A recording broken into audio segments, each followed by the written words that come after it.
want you to do a couple things for me. First, I want you to observe very closely your surrounding today. Take everything in. Leave no mental stone unturned. Can you do that for me? Good. Then, I want you to think about what your life would be like if you'd have been born blind. Welcome to Thunderdome, bitch. Oh, it's so veiny. All right, ladies, gentlemen, and Reese's Pieces in between. This is your motherfucking guy. Yo, this is your motherfucking Spick. It's that dirty dick dude. Yo, Soul Papo again. And you know, I'm a little bit late with this last posting. Not like you motherfuckers care. Be listening on time anyway. But we just, or day of this recording actually, it was an International Women's Day. So I kind of wanted to go off with one of my favorite quotes from Mr. Tupac Shakur, where he states, since we all came from a woman, get our name from a woman, and our game from a woman, I wonder why we take from our women, why we rape our women. Do we hate our women? I think it's time to kill for our women, time to heal our women, be real to our women. And if we don't have a race of babies, then, you know, that will hate the ladies and that make the babies. And since man can't make one, he has no right to tell a woman when and where to create one. And I think that's just one of the most realest shits, because not only from us kind of, and you know, he was, you know, even though he was a poetic about it, I mean, he wasn't short tongued to call a woman a bitch either. And you know, and just like those who call a square, a circle, and definitely a bitch, like it's all intertwined. Just like Einstein talked about time being relevant, it all is. But that doesn't mean that everyone should be typecast the same, whether everyone is exactly the same. Just how now every one man is going to be the same piece of shit as the last one was, or that every man is going to be as good as the one you let go, and vice versa, and all that good shit. But I know that the way, especially with music being nowadays, especially with not just blame shit on twerking, because Miley Cyrus ain't got shit to do with that. She was just a fucking pawn in a way bigger scheme. You know, the more that we sexualize and idolize nonsense, the more that we become dilute. I don't want to say diluted, but just immune to just all the visions that we see and all the things that we expect, and why a hoe has to show her ass on Instagram. You know, all this shit can only perpetuate itself into something way bigger and broader that I'm hoping that eventually will be brought down, but we'll get into in a little bit. Again, International Women's Day, and I kind of wanted to go over, because you know how I love my list, so I kind of wanted to go over, or at least take the time to recognize how, you know, seriously awesome, you know, these ladies in particular were. And, you know, since motherfuckers won't read a book or ever see shit unless it becomes a movie, hopefully these motherfuckers will get a biopic. First one, I'm probably going to butcher the name, Thi Trinh. And it said that the 20-year-old Vietnamese warrior was 9 feet tall with a voice as loud as a temple bell. And legend also details her as glorious, you know, riding into battle on an elephant, you know, dressed in bright yellow, wielding 2 swords. Now, not only were her battle skills incomparable, so were her speeches. For example, she said, "I only want to ride the wind and walk the waves, slay the big whales of the eastern sea, clean up our frontiers, and save the people from drowning. Why should I imitate others, bow my head, and stoop over and be a slave? Why resign myself to menial housework?" In that fucking essence, that's how we should all be. I remember when I used to do collections, and in a funny little term of phrase, you know, chasing wind, maybe you running after nothing, but looking to catch whatever you can. And that's just a dope trait in a warrior. So I'm in, Miss Trin. I'm in, baby. Another one was Sadie the Goat. Now, she may have been small, but she was one of petite pirates who knew how to kick some ass. Now, she earned her nickname in the 1860s New York by not only mugging people, but headbutting motherfuckers afterwards.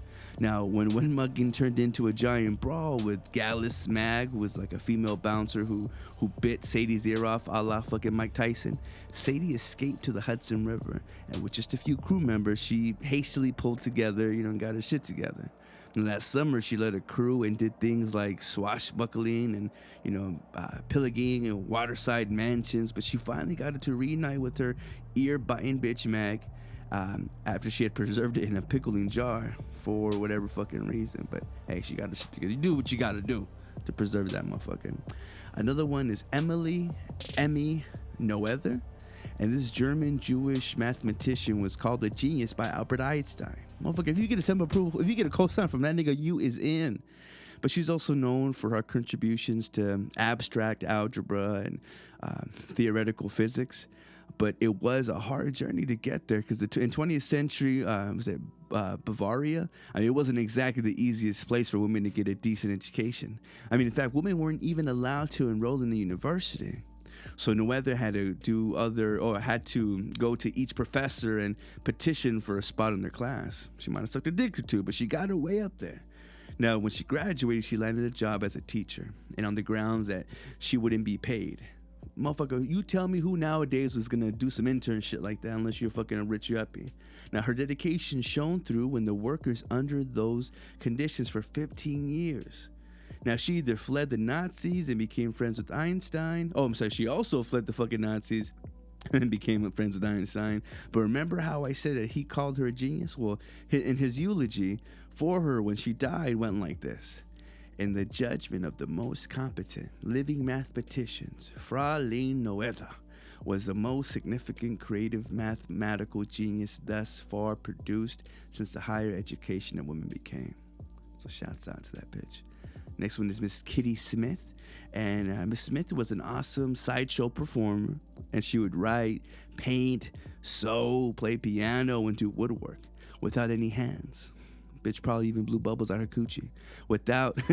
Actually, she didn't even have arms because her abusive father birthed them beyond repair when she was 9 years old. And after that, Smith persevered, and after rehabilitation and education, she became a greater performer, lovingly called the Armless Dynamo. The author even forgiving her father in the memoir. That takes a bold, fucking brave motherfucker, for real. Next one is Miss Stephanie Queenie St. Clair, known as the Queen of Harlem. Miss St. Clair made the neighborhood her home after she immigrated to the U.S. in 1912. Now, 20 years later, she ran the damn place with a crew that protected the residents with a fierce passion. Now, it's kind of on some gang shit, but that's what gangs were back in the day. Now, she had corrupt cops thrown out of the police force, and when the Bronx crime boss, Dutch Schultz, made his move into her territory, she forged an alliance that later led to his assassination. Afterwards, she left a letter on his deathbed that read, "As ye sow, so ye shall reap." And you can see her as a supporting character in the films like Hoodlum and The Cotton Club, but she'd be a great leading lady. Wouldn't you think? Come on, that is what you would call a boss bitch. I'm sorry, all you bitches who think you bosses because you show your titties and your ass on the gram.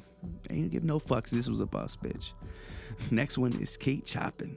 And several of Chopin's 19th century works have been turned into screenplays, but her life is interesting in itself. Now happily married with 6 motherfucking children in the 1880s, everything changed for Chopin when both her husband and her died the same year. Her mother and her husband had died the same year. Now living as a widow on a Louisiana plantation, Chopin's doctor convinced her that writing would be a great outlet for her deep depression so that she could work through her grief. Now her short stories and essays proved to not only save her life through her passion for writing, but she also pulled her family out of a financial ruin. I mean, this is back in the fucking day. And her novel, The Awakening, got terrible reviews when she first released it back in 1899, but now it's considered a masterpiece and a trailblazer for feminine literature. Now, another one, she was a bad Juanita, Miss Hedy Lamarr. Lamarr was a glamorous Hollywood starlet as well as an innovative inventor, because this nigga can't read, so forgive me. After escaping from her abusive arms, dealing husband, and she went on to attempting to defeat the Nazis through applied sciences. Now, she and her composer friend George Antheil developed a frequency hopping, which was an advancement in torpedo systems that aimed to make them jam-proof. Now, the Navy didn't really start using the technology until the 1960s, but Lamar's contributions later got recognition after her discoveries paved the way for widespread adoption of wireless communications. Now, then this kind of started with the World War IIs and whatnot. Now, you know that this thing called cell phones and Wi-Fi use, well, at 83, Lamar was honored with the Electronic Frontier Foundation Pioneer Award, as well as the Bulbie, B-U-L-B-I-E, NAS Spirit of Achievement Award, which also recognized as the Oscar of Inventing. Another bad one was the Night Witches. And over the course of 3 years in World War II, a group of young women aged from like 17 to 26, they called the Night Bomber Regiment of the Soviet Air Force, flew 30,000 missions and dropped 23,000 tons of bombs on invading Nazis. Now, what's even crazier is that when they preferred flying at night, hence the name, they flew planes made out of plywood and canvas so that they could quietly sneak up on the motherfucking Germans. Well, you talking about getting a goddamn hybrid car to try to pull a drive-by? That was the equivalent of this. Now, the next one is Miss Mary Blair. And Blair was truly gifted because she was a painter who had a vibrant imagination. She created imagery of an entire generation of Disney animations, such as The Adventures of Ichabod and Mr. Toad and Peter Pan, Alice in Wonderland, Cinderella. Now, originally, she wanted to go into the fine arts, but the Depression drove her to animation. And it was in that profession that she found her passion for color and made groundbreaking designs. I mean, shit that we now deem as classics. I mean, in fact, it's Blair who credited with introducing Walt Disney to modern art. Disney even consulted her while he designed the famous It's a Small World ride. Shouts out to her. Shouts out to Miss Josephine Baker. Baker was known for her flirty dancing routines and sparkling personality, known as the hoe of the day's fourth. But no story about Baker would be complete without her history of espionage. Now, during World War II, the French resistance recruited Baker to be a spy, and her acceptance sounded like it came straight from a movie. France made me what I am. I will be grateful forever. The people of Paris have given me everything. They have given me their hearts, and I have given them mine. I am ready, Captain, to live my life. You can use me as you wish. That sounds like a down-ass bitch right there. Now, since she was so beautiful and famous, no one thought twice about her being a spy. I mean, she was able to secure information from high-ranking Axis officials thanks to her international acclaim. I mean, to make things even better, she trained in karate and was apparently such a great shot with the pistol she could take out a candle flame. Now, she hid notes in her panties and delivered them with invisible ink on music pages. I'm pretty sure they smell delicious. Now, apart from narrowly escaping the Nazi forces, having a tremendous relationship with her intelligence contact, Jacques Optay, and being decorated for valor by General Charles de Gaulle, I don't know how you say his name, but she managed to maintain her awesome career as a performer. Not some motherfucking double agent that's, what is it, how they say about being a G in the streets but a freak in the sheets? Yeah, baby. You do what you gotta do to hopefully save the day. And just because you give your pussy away to some motherfucker that works at Kroger, it ain't the same thing, but you know what I'm talking about. God bless you, women, and amen to you. Yo, for real, no doubt to all my mamas, to my viejas, to ex-lovers, even the scoring bitches that fucking done stole my DVD series collection of the community vinyls and multiple other DVDs. Pokemon cards. I have no ill will.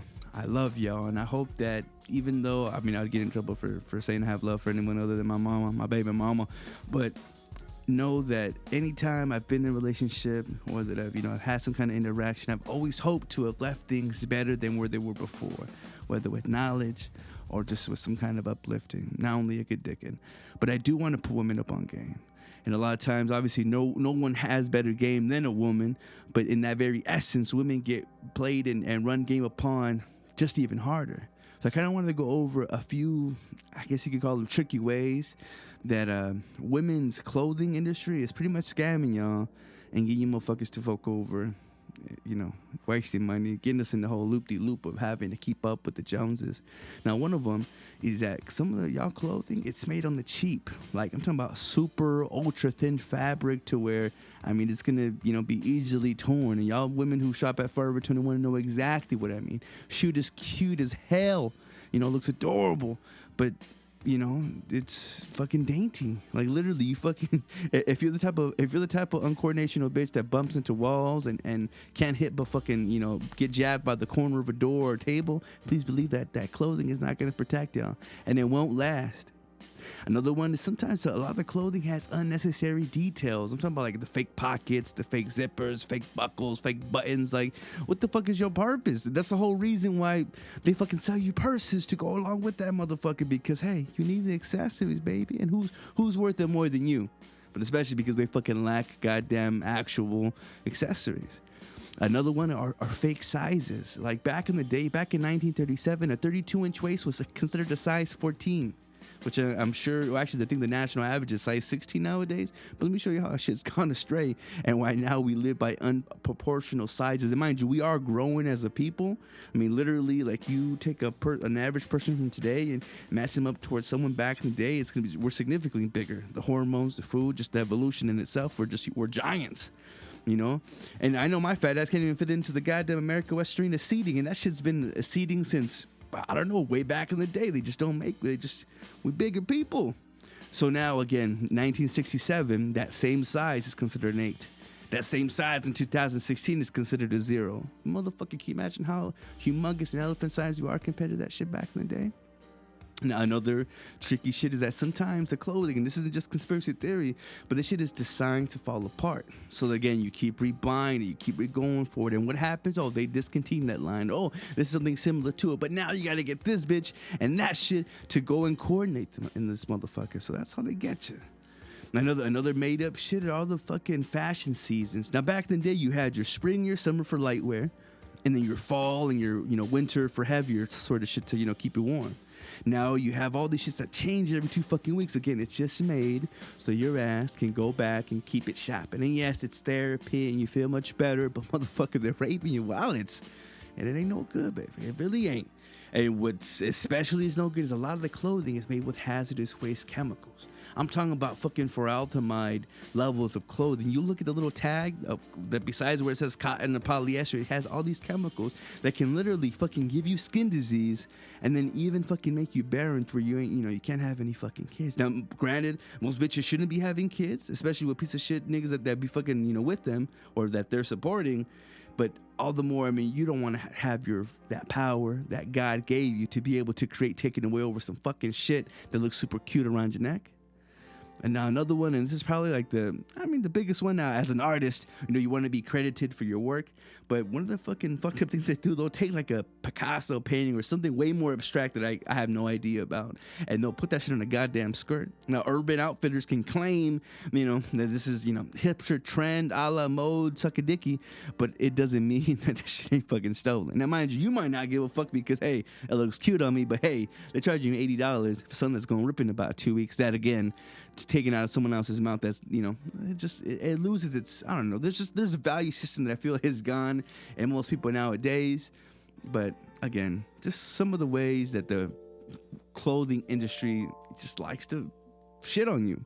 Ain't no much more to say about that. You gotta be smart, and hey, this could be the Jew in me, but I would say go to a fucking thrift store, because if it's strong enough to last the test of time, to still be resold after I don't know how many fucking years and be vintage on top of it, you really can't go wrong, now can you? Now, speaking of vintage, and this is kind of the last little shout out that I want to give out to the ladies.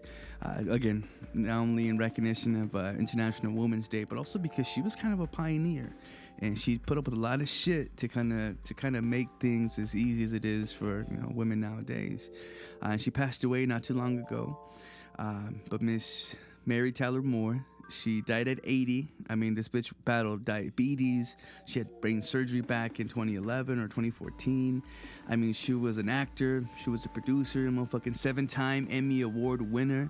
I mean, this woman not only had just one of those fucking smiles that kind of either brighten up your day or made you feel funny in your pants, but she really, she took it the norm from a woman, being stuck as a housewife, to her being like a single woman, living in New York, fucking working in the newsroom. I mean, she really paved the way for like your Tina Fey's, and shit like that. Like Tina Fey, to me, she's one of my favorite Jews. I mean, she didn't lose her virginity till 22 or 25, and God bless her, she's happily married, has a child. Like, she's so smart, she's so witty. She started fucking, I mean, her work on SNL and 30 Rock alone, I think, is what makes her fucking perpetual and great. Besides the multiple movies that she's done, shout out to Baby Mama and My Baby Mama. But she again kind of, she just broke the norm and made it not so, I mean, because it was very, I don't want to say caveat, but it was very it was outside the norm to see a woman do anything like that. And we don't think of that shit nowadays because most people who are listening to this have lived their life, being able to do whatever the fuck they wanted. But back in the day, all that shit, if you could be anything you want to be, it wasn't necessarily so. And even though you might say that we live in a man's fucking world, I mean, women could rule this motherfucker if they weren't being pipped themselves. So, again, I want to give a shout out to her. Smile at Mary Tyler Moore. Wow, my tongue twisted her name. I'm completely sober. I swear to God, it feels like 10 years now. But, again, shouts out to her, and I hope that we can have women that can aspire to, again, breaking against the mold. Not to say that I don't prefer my woman butt naked, barefoot, pregnant inside the kitchen, because I do, and, that's my preference, and that's just me as a misogynistic male. But, I mean, women who can go out there and, again, make shit happen, ain't no one greater than you, mamas. Ain't no one, I'm telling you. It's a pig's pussy pork. WTFnews. All right, do y'all remember that 70s show? Do y'all remember Hyde? His name is Danny Masterson, I think so. Sounds like a slave owner. And I guess he was hit with a lawsuit claiming that he had sexually assaulted 3 bitches. All the claims stem from him being a Scientologist and then being part of the Klan. And I'm not too sure what kind of fucked up initiation ritual they have out there. But he's claiming all these shits because they are kind of loosely tied to Leah Remini, who's the little cutie pie from King of Queens. Remember the wife? Fucking real strong, Joyzy sounding bitch. Well, apparently she has a show on A&E right now called, Leah Remini or Remini, Scientology and the Aftermath. So a lot of times, and we've heard this since the Tom Cruise days, the motherfuckers having to be forced to, cure themselves. And although I feel like we have that power and that ability, motherfucker, if you're bleeding, you might want to seek a doctor. If you're, vomiting or diarrheaing at a machine gun rate, I mean, you're going to probably want to see a physician. A lot of times we do have the power to cure ourselves, but again, I don't know. And I don't want that ain't the conversation for today, but I'm just saying, you remember that motherfucker? I can't believe he get into some shit, but I could almost kind of see it because what's her name? Oh shit, Ashton Kutcher's bitch. Oh my goodness, how can I forget her name? Little Mina Kunis? Some shit, I can't remember. Fucking butchering her name, but that little bitch, she was only 14 years old when she started the role. She had lied to producers of the show, which I'm not too sure why these motherfuckers didn't check some ID, or that's the whole reason why bitches back in the day would get into fucking porn and stripteasing, because no one fucking checked the goddamn ID. Anyways, Hyde, who eventually ends up, not to spoil you a fucking 10-year-old, 20-year-old show already, but eventually at the end of it, kind of hooks up with her and then yada yada. I'm pretty sure she was legal by that age, but I mean, come on now, you seen her grow up, dog. You gonna really put your dick in her? I'm gonna give you the same fucking look I would've given Woody Allen. Like, really, motherfucker? Your stepdaughter? I mean, sure, they kind of lasted the test of time. They stood together, but still, motherfucker, you saw her grow. Guilty! What the fuck? WTFnews. All right, so do y'all remember Stacey Dash, the little nigga from Clueless? Which I laugh because she's edging over 50 years old now, and she's still considered the quote-unquote clueless actress, which definitely does not roll off the tongue too kindly or too fondly.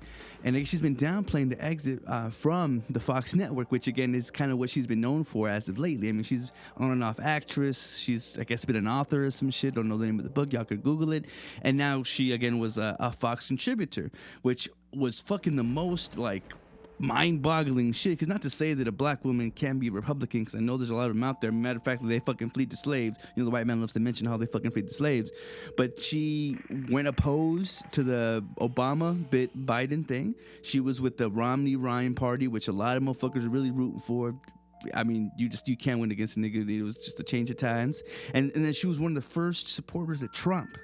Yeah, you might want to hate the bitch over this shit, but she was one of the first vocal people, probably one of the first few blacks, because she really was trying to ride the coattails on the shit. But still, after fucking rooting for the white man, bitch still got fired from fucking Fox News, which people can arguably say is one of the most racist networks out there. And even though they had their beef with fucking Trump, I mean, who's to say there's ties between that? I don't know. They say that she hasn't been actively employed there or used since September. We didn't get news of this shit until January. Again, again, after post-election shit, I'm not too sure if this is kind of a stake to say, hey, motherfucker, this is one of your bitches, you take this nigga back, because we don't want it. But I really just can't believe, as old as she is that she still has these homophobic, transgender, shits in between, and then also just, kind of has been considered like the uncle or the auntie Tom, of the generation, which again is not a good look. I mean, she's beautiful. That's vintage vagina right there. But my nigga, what? WTFnews. All right, so Miss Michaela Newman, best known for We in saying, this bitch, finna get crunk. Eyebrows on fleek, the fuck? and this was back in the summer 2014. Now she's now trying to crowdfund at a GoFundMe page for a cosmetics line. You go get This him, woman girl. who obviously just became a meme. I love the version of where they add the Bill Cosby music to this bitch, and she didn't get no fucking royalties off it. A lot of other Viners and shit like that made definitely lucrative careers, like your Brittany Furman showing her titties off on network TV and Instagram pages and YouTubes. But this woman did not, she got made fun of, she got used, but she just never, got any dividends off of it. So she's trying to create a GoFundMe page to do a makeup line and hair extensions, which is just a super urban, just to be real African American kind of thing to do, but again, it's definitely a product line that will make some money. So she's trying to reach for $100,000. The last time I checked, I think she reached 13 or 14,000. So people were actually contributing, but that's just a whole lot of money. So again, if you appreciate her enough to make her dreams come true, go holler at a GoFundMe page, right? WTFnews. Yo, Gwyneth Paltrow and the Real Housewives of Atlanta stars are advising to putting some jade eggs up in your snatch, but doctors are warning against it. Now, Goop has gone a little too far. Now, Gwyneth Paltrow's little lifestyle blog recommended that women put jade eggs up their vaginas to strengthen their pelvic floor muscles and improve sex life. The jade eggs, aka yoni eggs, garnered even more attention when Portia Williams, who's a cute little thing, I never really heard of her before, or I don't know if that's her. Now, there's some light-skinned bitch, I'll play the clip, and Shamia Morton tried them out in a recent episode of The Real Housewives of Atlanta. Now, but doctors are saying, bitch, don't do it because you shouldn't put rocks inside your lady parts. Now, the bizarre trend began when Goop posted on the article earlier in the last month, back in January actually, called Better Sex, Jade Eggs for Your Yoni, in which actress and beauty blogger Shiva Rose answered questions about the practice. Now, she claims that the yoni eggs, the yoni meaning the womb or sacred place, call it the kitty cat, I know my family call it the cookie, are a strictly guarded secret of Chinese royalty. And now that's kind of a thing because they say the Asian women get the tightest snatches. I don't know if that's true or not. I haven't got to test it. Now, and the fans say that the regular use increases their chi, their chi, the orgasms, and fucking vaginal muscle tone, and hormonal balance and feminine energy in general. Now, whether that's just true or not, you only know if you put a rock up in your snatch, but the article says that women of any age, once sexually active, can benefit from the egg, and that they can be key in regular daily practices. Now, even to point out that some women prefer to sleep with the egg still in them.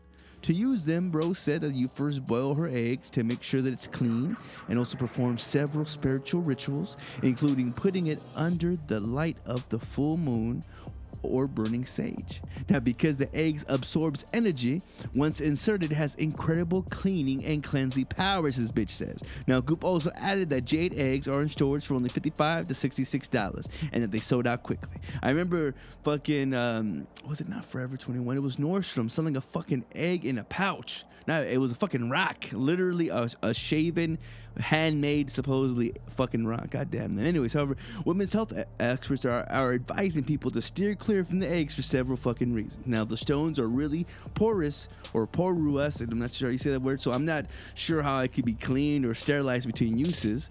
And then adding that these gems could carry bacteria and potentially cause infections. Now, that's especially an issue when one of the recommended ways for you to do is to sleep with it in there. But Dr. Gunter warns that there are always risks of eggs could get stuck, and it says that using a heavy rock is not the best way to strengthen muscles anyway. Now, you want to contract and relax, not have your muscles contract continuously, she said. Now, contracting constantly is like doing half of a bicep curl and not finishing it. And that's fucking true. Now, it's not how you work the muscle, it's just what you do with that muscle. So, again, ladies, as much as you want to maybe go back to factory setting, and some women, that crazy fucking Puerto Rican had just a way of just fucking swooping shit back in together, and it was like I said, factory settings. But again, you don't want to fucking put these shits up in your snatch. Not only can they keep going up, but I mean, there's just no telling what kind of fucking organs they can fucking hit. And on top of that, I mean, shit, if you can be picky, I mean, as you should be about what kind of dick you put up inside you, how the fuck you gonna put a goddamn rock with all these fucking minerals? Now, I can understand, you know, wanting to do the new agey thing, and you might fucking use crystals as fucking deodorant, but bitch, you stink. And these rocks ain't gonna smell that much more better. I'm just sorry. Yoni is a sacred word for the womb and the vagina. And basically, you're gonna insert this egg inside of you, just like you would insert a tampon. Take it to the next level. The yoni egg will help my vajayjay be tight and right. It's for fertility, and it also enhances your sex life. Ooh. To get it out, you literally lay an egg like a chicken. That's what we're here for. WTFnews. All right, so this is my last little story for the day, and it's not. I mean, it's kind of what the fuck, because I would have never thought this shit would have happened. And some people can say on some culture watcher shit, trying to cash in on the whole, you know, fight against the Muslims.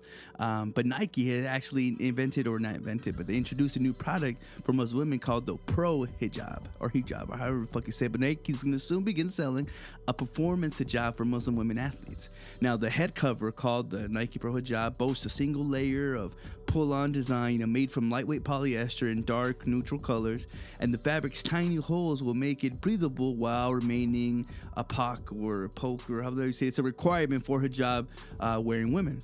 Now, Nike said that it began developing that hijab after some Muslim athletes complained about wearing a traditional headscarf during competitions. Now, the design process took about 13 months, and the final product will be available for sale as soon as spring of 2018. Now, I think it's a good look. I think it's kind of like, why wasn't it done sooner? And well, some would argue that if it wasn't for, you know, just the fight and ban against these people, that again, it's just a thing to kind of bring us closer together, and then, you know, make a little bit of money off the top of it. But I think it is a good look.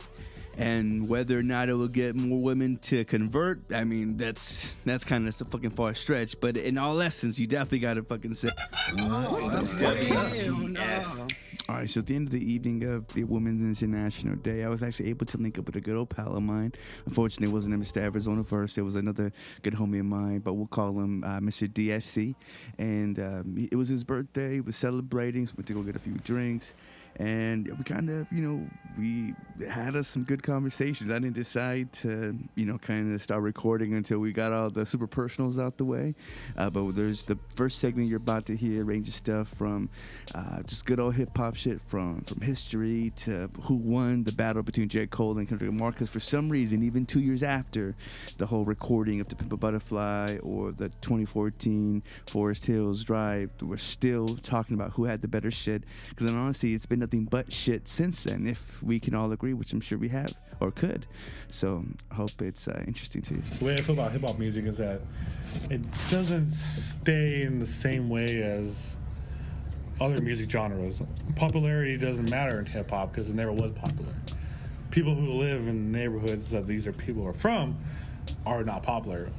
You know, you may say like, oh, these kids over here. You mean because it's regionally based? Yeah. So again, it's from the streets of fucking New York and Harlem, you know. Yeah, was it Harlem or Bronx? Yeah, I think it was Harlem. That's originally where it started. Yeah. I mean, from the subways and stuff like that, of kids that just needed to do something because they're too tired of their mom doing crack cocaine and crack babies. Yeah, them doing drugs and being in the streets.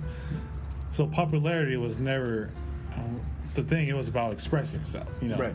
Being able to get your heart out. Talking about the struggles. The struggles, yeah. And more than the struggle, but like being able to convey.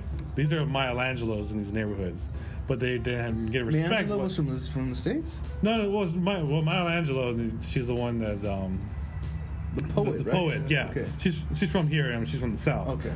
But like on some Gloria, not Gloria Tubman. Who's Miss Tubman's first name? Harriet Tubman. Yeah. On some Underground Railroad nigga shit. Yeah. Some Negro spirituals. Yeah, spiritual. More to the style. Yeah. And that was actually, it was on Fire Squad. I give him credit. I mean, I give him credit because he does have some good material. But again, being poetic and being able to express yourself in certain ways, so it's very important with that music genre. You know, like I love my boy Juicy J and like Gucci Mane. You That's know, some nigga shit. they bang in the club, but they have no substance. And you can sell as many albums you want, but that doesn't mean you have credibility as a human being or even as a poet. Right. 'Cause the music is all about being poetic, you know. Which is why Common is considered a poet, even though they had a sad card. And I mean, it would be, you know, like songs like Go and stuff like that. Yo, in which case, where I laugh so much because that chorus came from a fucking John Mayer song. Yes. It's like nigga, that's the ultimate. Like, I'm taking it back to my people because I'm stealing this from a white man. And Yes. We could blame Kanye for that, though. Yeah, Kanye too. No. Louis Vuitton on. But so, what was the shit that you were saying about your boy or your family-in-law talking about J. Cole being the best album of that year? Well, in comparison to what, Kendrick? His argument was that Forest Drive was better than Tip and Butterfly. That's some bullshit. And that's bullshit. Nothing was more political and more in tune with the times. Yes. So again, hip hop doesn't necessarily mean that people are copying your shit and it's dope. It has nothing to do with that because popular music is all about who plays your shit more. Right. It's about how you touch people more. Right. And how you influence the world. And we can go back to politics in the sense that Hillary won the electoral votes. Yeah. That bitch didn't fucking win the race. Yes. And that's sometimes that happens in life. That you may be better, but you're not the best. Because someone beats you out. You didn't win. But because you're a loser doesn't mean you're a loser.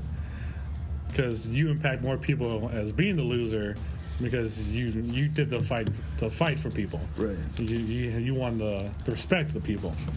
I think that's the whole class. I feel like that's kind of a generational thing then because that's kind of like I think that's why most young cats will go. I don't know why they gear more towards the J. Cole's. Is it because he's just more easy listening?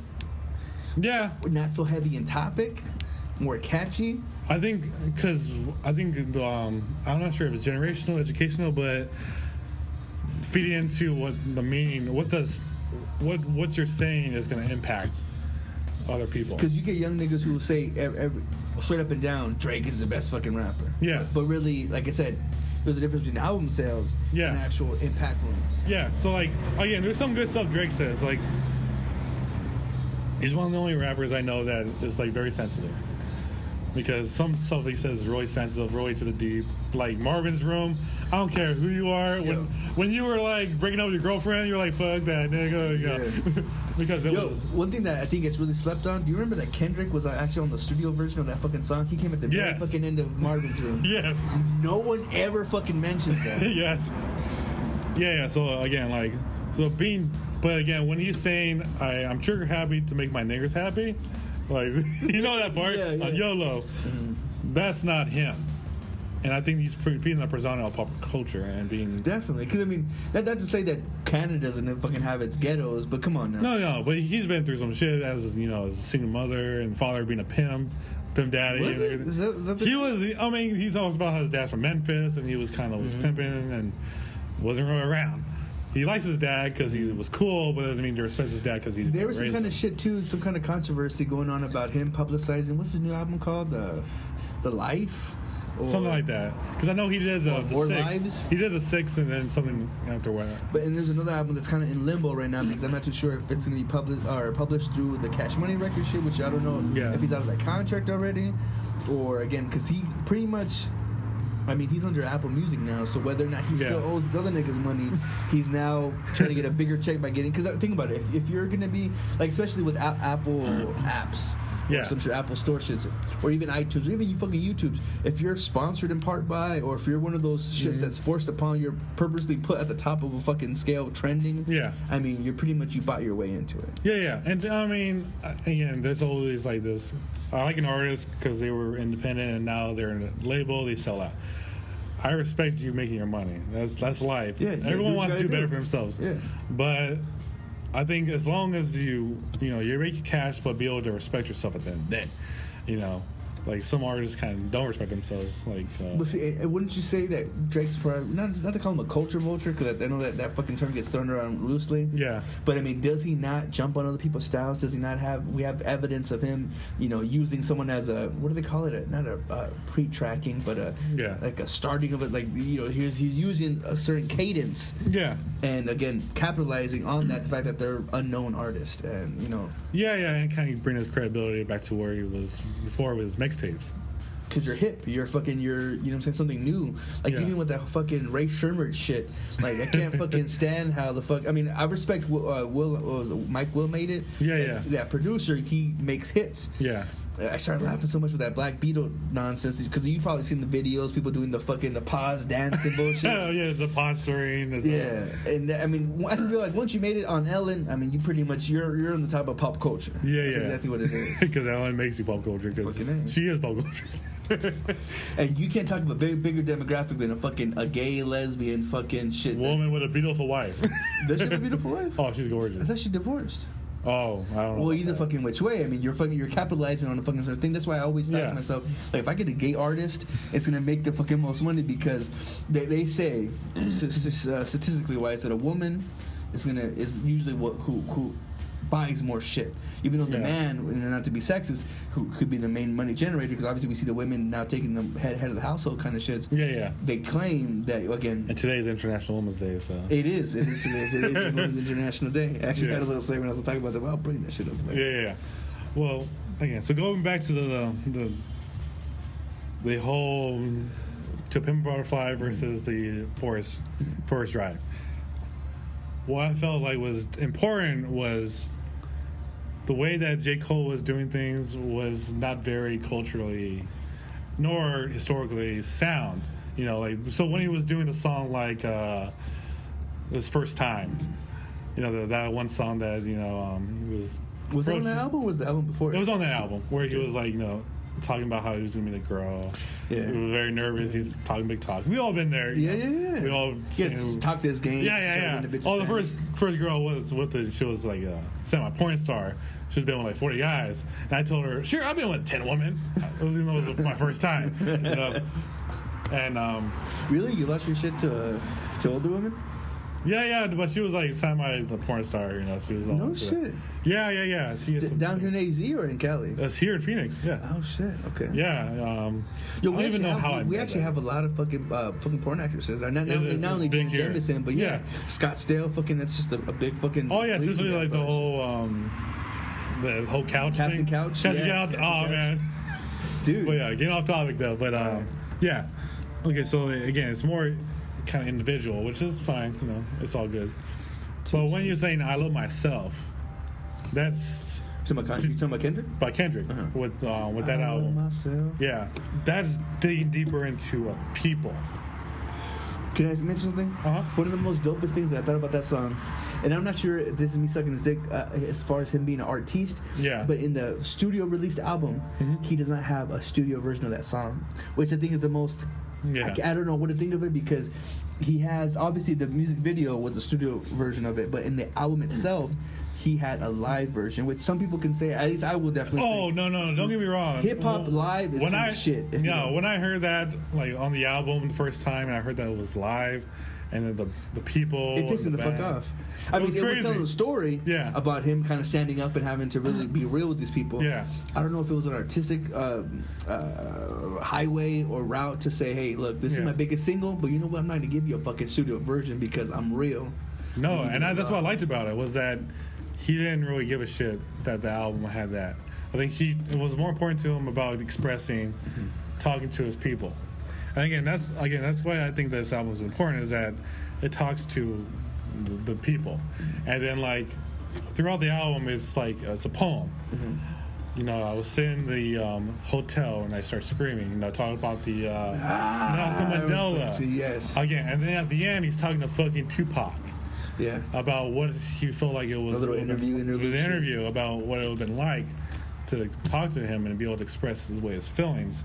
So I feel like it's more cultural and more impactful in the way he was speaking and what he was saying in that album than Forest Drive. Does it not say something that these albums are 2 years old technically? Because I was back in 2014, and we're still talking about this shit today. In the basic, and not too many albums at any kind of era were kind of so intertwined with each other to their importance to people. Right. Because, I mean, I don't remember a time where it was like 2 albums, compare them to each other and talk about them since. And like I said, I feel like that's a real. This is the reason why I keep saying it's a generational thing, because again, you get the younger heads who for some reason they gravitate towards like the J. Cole's simply because of it being more maybe radio friendly. Yes. Like, for example, like how I mentioned earlier, but I've been really stuck on the Fat Joe and Mob album, the Plato Plomo. It really has a lot of fucking radio cuts. And and it's kind of like, because you're thinking, okay, well, these are motherfuckers from the Bronx. People are going to be from the streets, but yet they have a more commercial album as to, let's compare it to Big Baby Drum. I don't know if you fucking fucked with his album. But then, like, so we're looking back at Kanye West's music. His first album, you know, College Dropout, that was very commercial. Yes. Well, do you think so? Oh, yeah, no doubt. But see, because the reason why I say it's not commercial, it wasn't a commercial album because he had a press, he had to invest his own money into fucking pushing so hardcore, having like fucking 4 different music videos for fucking Jesus Walks. Yeah. Which was a big push against him because he even said in a later rhyme, he goes, I made Jesus Walks, I'll never go into hell. Yeah. Or some shit like that. So it's kind of like, I don't know.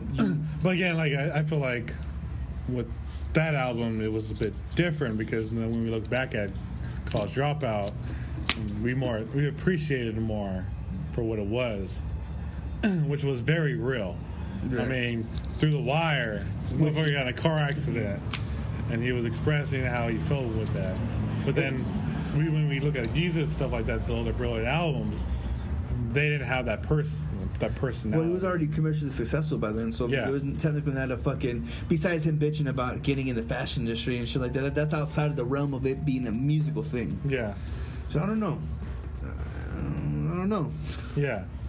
Because then there's that balance between being commercially successful doesn't mean that your album wasn't great. Well, because one of the biggest bitches that people had about Yeezus is that it was sonically something, because they had a lot of distortion. It had a lot of what you would hear in most rock thrash albums. Yeah. Very raw, very fucking. It was kind of screechy. It was kind of like. Well, it was very like Run DMC when they did Aerosmith. See, now that was a big culture shock, just because, I mean, mind you, hip-hop's been sampling from other genres since the beginning. That's kind of where it originated from. Yeah. I mean, we could say that because most 90s hip-hop based itself off of jazz. But if you think about it beforehand, especially when you mentioned Run DMC, them sampling Aerosmith, like, that's as classic rock as you could fucking get. Yeah. So, I mean, that's not jazz-worthy for any fucking means, no matter how much crooning fucking Tyler Perry does. Isn't it Tyler Perry? Tyler Perry. Well, I know. Liv Tyler's daughter. Whatever the fuck, you know what I'm talking about. Bass with the big lips. Yeah, and then with the, I think the whole jazz thing really came out after A Tribe Called Quest. Yes. I mean, we were just bumping fucking, was it? The Low End Theory, which was the most classic album. Yeah. I honestly didn't give the new album a fucking listen because I remember I got really excited when I saw them on SNL. Yeah. I forget the name of this fucking single, but yeah, it was something. It was a tribute to fucking Five Dog for the most part, but it seemed very just ill balanced just because it wasn't. Well, again, like I listened to the recent De La Soul album. They have one. Dude, I haven't fucking fucked with them since Grind Date. Yes. I don't know if you remember Grind Date. I remember the Grind Date, and then I listened to that, and so like again, like I was talking about, like the impact, like with 3 Feet High and Rising, when Me, Myself, and I. Yeah. I remember that track. It was tracks like that. Singles. Potholes in My Lawn. They were those were kind of impacting, because again it started reflecting on yourself, and it started reflecting on the hippie. Yeah. Which back in the day you would have been considered a weirdo. Like now it's more culturally embraced because. And then they were like embracing that. I am African American and I don't dress a certain way. I don't act a certain way. I embrace who I am. I like the colors. I like being more African. Being flamboyant in a sense.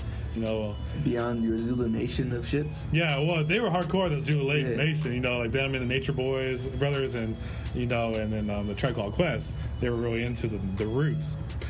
So like again, kind of going on. Roots, shouts out to fucking Black. Was it not Black? Questlove. Black Thought.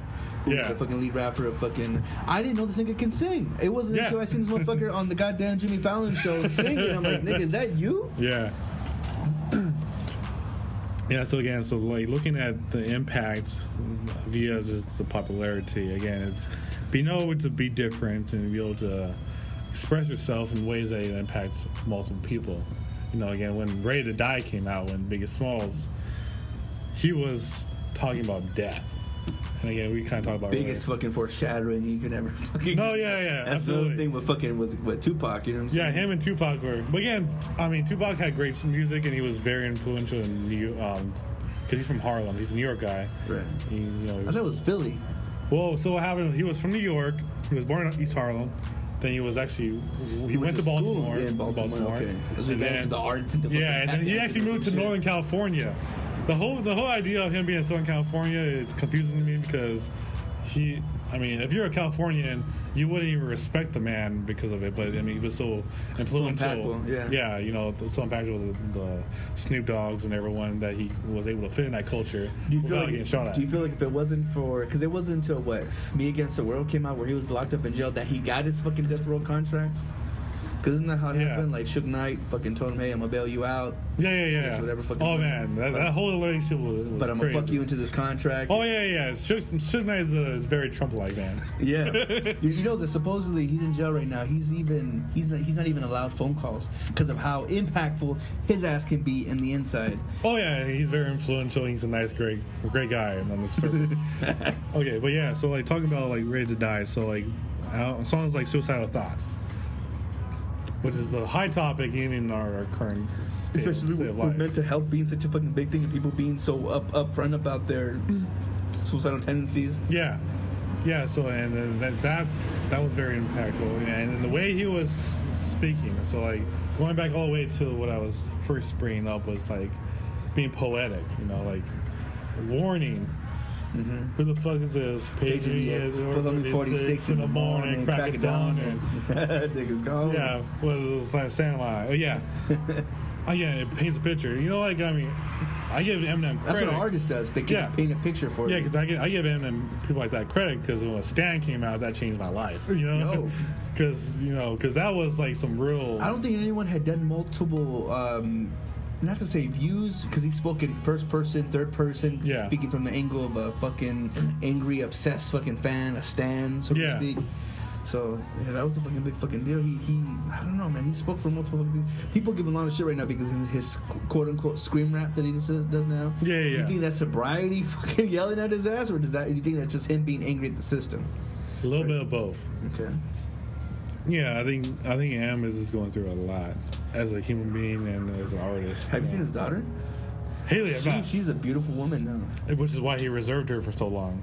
Makes sense. Keeping her from the world, and now you can't really hide that shit. Like we see fucking Michael Jackson's kids. Oh yeah, I forget what her name is, but she's fucking beautiful. Yeah, and we see pictures of her in a fucking bikini with whatever fucking unknown. And then all the celebrities, Snoop Dogg's kid playing football, and then P Diddy's kid, and now he's whacking people. That shit happened years ago, and yet that's still the first thing I fucking think about. And fucking Pimp Simon, the goddamn coach, because he's so entitled, and I feel that comes with riches, right? I mean, you feel entitled. I mean, and again, like even though like the whole bad boy is gone, he's still a bad boy.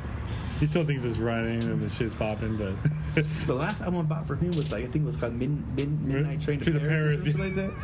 And I'm thinking to myself like, man, like he really, I don't know what the fucking thing is. Is he still with Cassie? He might be. I think Cassie. I kind of fell in love with her more when she. Cassie was amazing with her haircut. Yo, when she shaved her head, like, oh man, a little bit of dykiness. I don't know what it is. I keep. My girl calls me fucking gay for liking dyke bitches, but fucking shit, is that someone's mouth? It might have been good, but who knows? It's live in the hood. Drive-bys. I think I got piss. All right, but okay. So I guess I could wrap this up. So yeah, so we're the whole influentiality of being African American, but making your words mean something, like the Maya Angelos and stuff like that. It's important that as a music that as hip hop keeps on progressing into shitty music. You talking about the mumble rap of today? Mumble rap and a lot of like metaphors and stuff like that. Is because again, all because something sounds dope don't mean it is dope. Right. I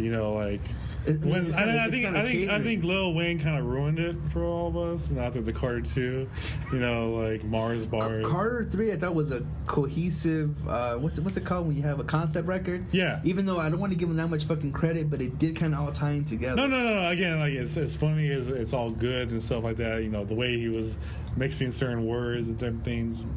And we saw Eminem do it. Eminem fucking. Oh yeah. He loves doing that. But yeah, so like let's it's important to focus on what the message is and how it draws a picture to you. All because something rhymes and you think about it doesn't mean it's really saying anything, you know. So because, and again, going back to the generational thing, because he's rhyming, sing-songy shit that can sound catchy. Yeah.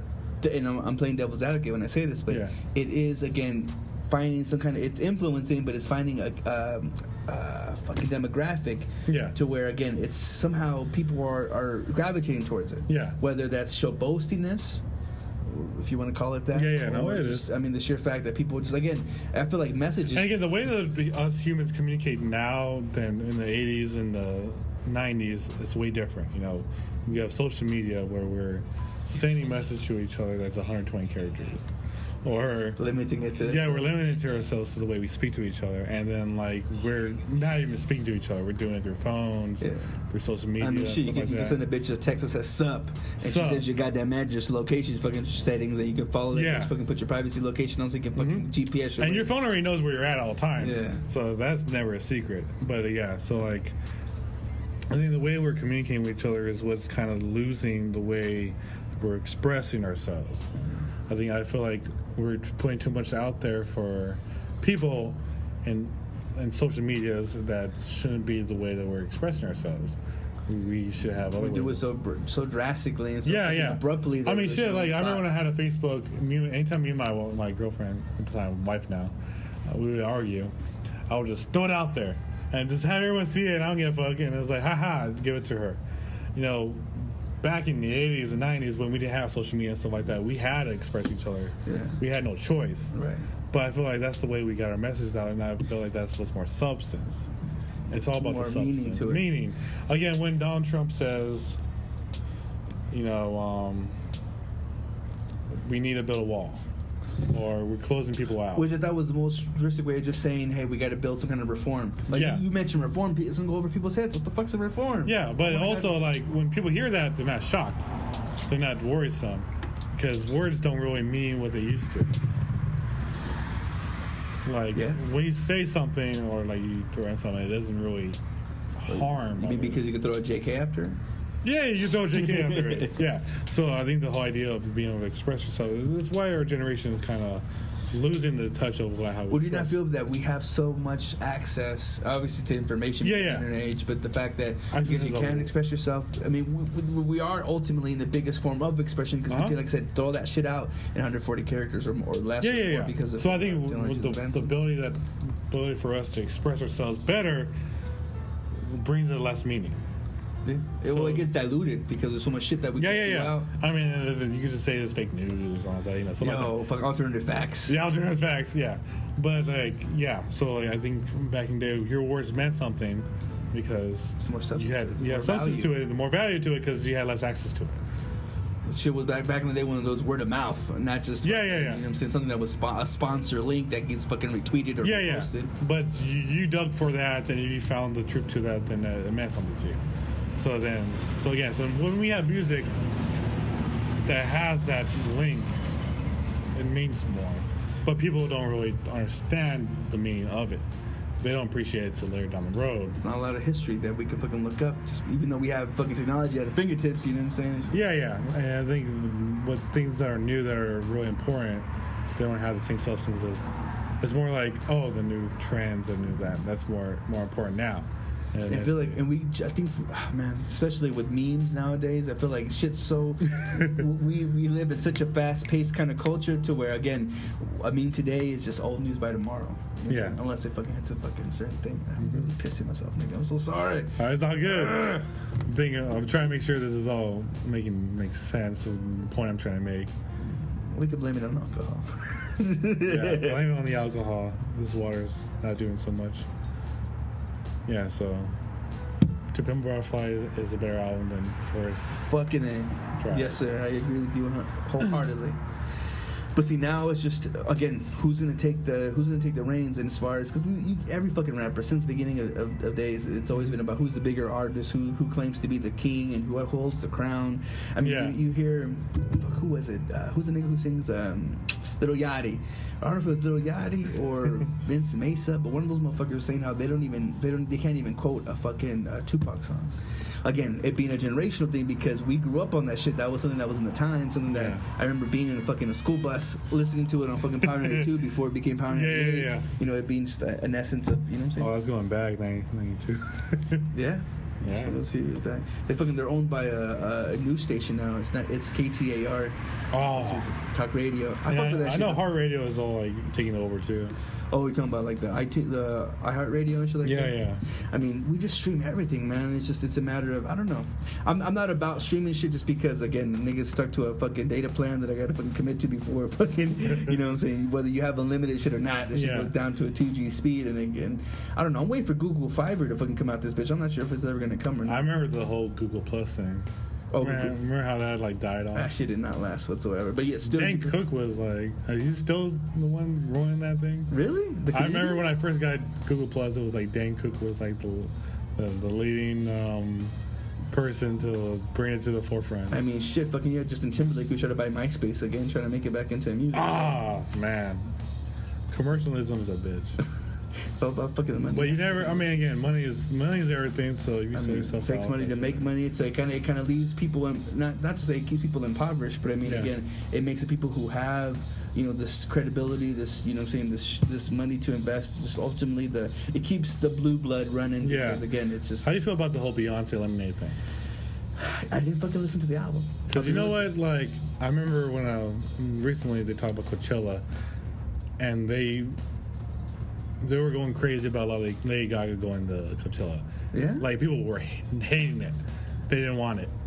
But yet they were cool with Beyonce. Artist. See, that's the thing too, because before your Coachellas, your South by Southwest, that was supposed to be for like indie artists that are trying to be impactful in the scene. And you get a commercial artist like your Beyonce's, your Lady Gaga's. Yeah. See, I think people, the Beehive, which are the Beyonce fans, they go so hardcore. Yeah. That they can make an argument for whatever the fuck. Like recently, there was an issue with I think her name is it Emma Watson, the bitch from Harry Potter? She's recently yes. The photo. The photo that she did on Vogue or Ellen or whatever the hell magazine, or goddamn is showing her fucking underboob. That's why I can talk. We will be out there. Yo, I laugh because they had a lot of the Beehive people bitching because not too long ago, you want to take that cup? Yeah. They were bitching about her taking the same stance because all this feminism shit, and again, not to salt on women or to say that it has no substance, but again, you have someone that becomes popular who then is doing something more, whether to be sexually empowered or whatever like that. But again, you get people bitching because she was talking shit about Beyonce not too many years back about her showing her fucking ass and tits, and here she is pregnant now, which you want to give respect and show cadence and a duration, for such things. But I don't know, man. To be continued. All right, so if you can hear from all the background noise of the ambulances, the father, we was kind of in the ghetto trenches out in the outdoor patio area at a bar, which I never, ever actually do. Not since I don't even think by the time I turned 21 was into going bars, because I got all my fucking drinking out the way super young. But again, it was just a moment to where, we're both two dogs on a leash that for some reason our ladies just decided to, hey, go and cut loose. Just don't get no trouble. And, so we was out there, just living, I guess you could say, venting, doing our thing, just conversating. Again, if you couldn't tell, I was fucking chain smoking like a motherfucker because I'm stuck around kids all the damn time and never really have a moment to breathe, let alone to enjoy myself in such ways. So again, I'm sure the next part of the conversation will be the last part of the conversation that we was having kind of on the drive back, and we're kind of hitting topics from political shits to the workforce and food and retail and pay grades. So it definitely gets more interesting and a bit more diverse. I hope you find this shit interesting. If not, well then, you know what to do. I remember back in the days when I was a kid, Cools, they had it came with the FM transmitter that was pretty much just a radio shit, and it came with a pack of cigarettes. So me being a kid, I'd get my mom, hey, get this. I mean, she was into Menthols anyway, so it worked out in my favor. But it came with a fucking little prize. Like, nigga. Was it Menthols? Yeah. Came out Cools. Back in the day. Oh, man, that's worse than a Cracker Jack box. Well, because think about it. I mean, just what makes like a fucking Happy Meal so appealing to a kid. It comes with a fucking toy, which, by the way, you know Jack in the Box doesn't, Happy Meals don't come with fucking toys? Then no one likes them. That's why no Burger King. Fuck, I forget what it was, but I was like, nigga, ain't no fucking price. Nigga, I'm paying $5 for a fucking kid portion size shit. Ain't no goddamn toy. If you're gonna give your kid high fructose corn syrup, you want to at least be like, give him something to fucking come back. Something to make him happy. Did you know that McDonald's is actually considered one of the biggest toy manufacturers, distributioners? Like, this goes beyond your Mattels, who fucking publishes your Barbies and shit like that. Like, they are the biggest toy manufacturer. Like, that's kind of a grand feat. I mean, to think that, mind you, these are little shitty toys that come with a prize, but still, capitalism is a beautiful thing. They're toys nonetheless. And the fact that has become one of the fucking, I don't know, leading distributors, it tells me. I think McDonald's is the lead distributor of this life. You mean because it gives so many young brothers and sisters a job? Did you ever watch the Dave Chappelle shit? Oh, yeah. Got a job? You've seen the commercials with the African American population, and they even have Black McDonald's website where they cater to the population, which, I mean, you don't see In-N-Out Burger doing that, because In-N-Out Burger clearly pays way more than... Yo, I've heard about that, especially in California. There's this rapper $14-15 an hour. I mean, it's ridiculous. Nigga. For flipping burgers. And they have good benefits. But they don't see commercials on that. Do you feel like because of more pay is what's going to generate someone into giving you better customer service? Yes. Especially because... If you feel like you are being treated as the high level pay as you deserve. Yeah. And if I'm flipping burgers, I'm like, $8 an hour, this minimum wage, fuck this. Right. But if it's like, dude, they're making $8 there, I'm making almost double it now. I feel okay. My benefits are great. I love my job because these are good fries, good product. Yo, In-N-Out's the shit. I mean, people can complain and say it's a regular ass burger. And okay, are we recording? Yes, sir. Because we're doing the whole, I'm going to throw this out. Okay. White Castle burger versus In-N-Out burger. Ooh. Yes, sir. I've had both. I've had both. I have actually had it shipped from Chicago. And mind you, I didn't get it tasted fresh off the fucking grill. But goddamn it, I mean, the only time I had In-N-Out before having it physically from In-N-Out was like from a fucking frozen dinner shit that you fucking pop into the microwave. And I've had the actual, the burger from the little sliders, right? Yeah, the little sliders with the sauce on it. Fucking A. Now, I am a fan of White Castle. I do enjoy White Castle. But do the employees enjoy White Castle? No. They're some of the worst service ever. I just overwent it because, I enjoy the burger. Where'd you have it in? In Texas. They have In-N-Out in Texas? It's the most west place. I mean, White Castle. Yeah, White Castle. Yeah, White Castle Burger is the most west place. It's like Dallas. I had it over in Houston. But the thing is, great burger. Something about that sauce, love it.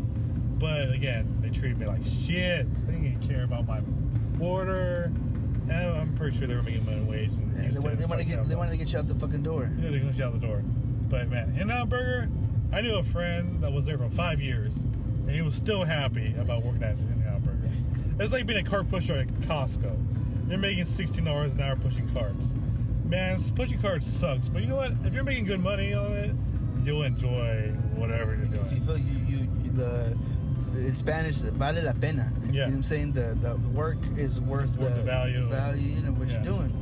And that's why I think where In-N-Out kind of shines through, not just because it's a Christian, it has Christian supposedly underlines, or because they put a scripture under a fucking box like that. That doesn't necessarily represent that each co-worker is going to be a fucking faith. It just means that they have a good system and it works for them. Yes, it works very good. I mean, this guy, he just pressed down on the potatoes, but guess what? This potato was an actual potato.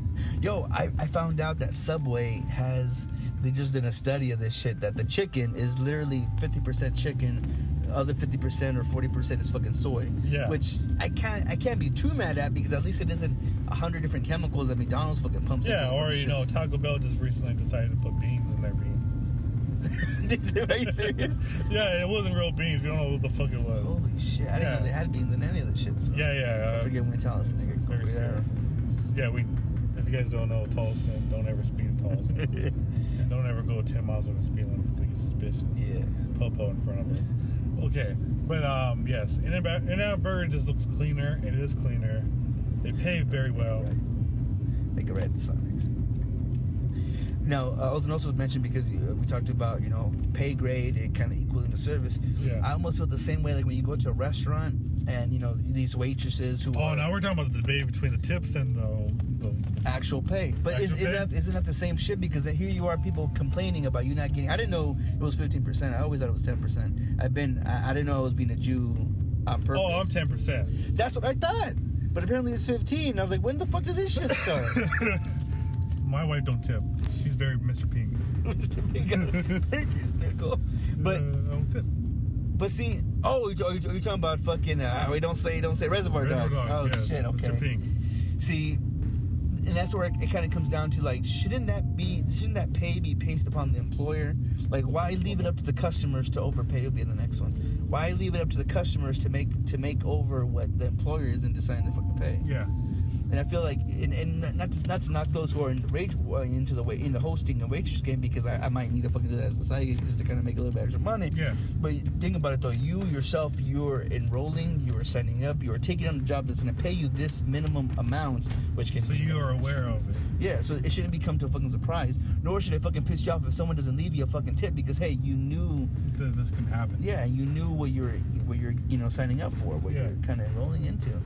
So I don't know if it's a matter of because if they had gotten paid more, flat wage wise, that would entitle them to again give a better service. Yeah, and honestly, like people who just hate their jobs, and that's true. Whether you make more money or don't, doesn't really matter. But the whole like self assurance of that, I'm making $20 an hour, even though like you're making $6 or $4 an hour, you're making tip. It's nice.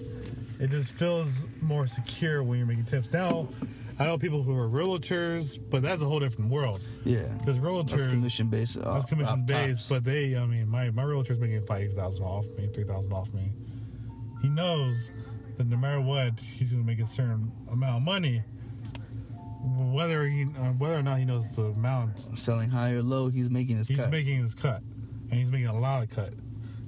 When you're in a waitress and you're making tips off 10, 5, 15, rather than thousands, that's a different mindset. Right. Because the realtor is very cocky. You're nickel and diming. You're nickel and diming rather than like, am I going to be able to afford a Kia or a BMW? It's a big difference. It's not really a big difference because at the end of the day, you're winning. Mm-hmm. You may not win as much as you want to, but you're able to win. When your waitress is like, am I going to be able to pay my rent? Am I going to be able to pay for that water bill? Or see, again, that's a gamble upon what you've already agreed upon. Yeah. And you taking the roll of a dice, so to speak, upon how generous someone else is. Because other people would beg to differ because it's like, oh, McDonald's, they do the food service. How come they don't get tips? Right. And again, it's that whole mindset. I mean, they're making more at the minimum wage level than you are making. I mean, $4. The company itself is making more because, again, there's brands, there's franchises that just, they're going to make their bottom line because people, they go there. And just kind of like there's a bit of stability, not in the essence of the money making, but you know that when you go to McDonald's, you're going to get a certain product. Whether or not that's a fabricated, overproduced, fucking super saturated, fucking non-natural kind of shit. Yeah. You could go to Japan, Tokyo, fucking, and East Texas, and it's going to taste the same because there's a recipe to it. Yeah. They're getting the same shit off the same fucking type of truck that, giving you the same kind of shit. Unless you're from India, they don't have the cow. It's the holy shit, right? It's the holy shit. I don't know what literal holy shit. They put like soy, something weird.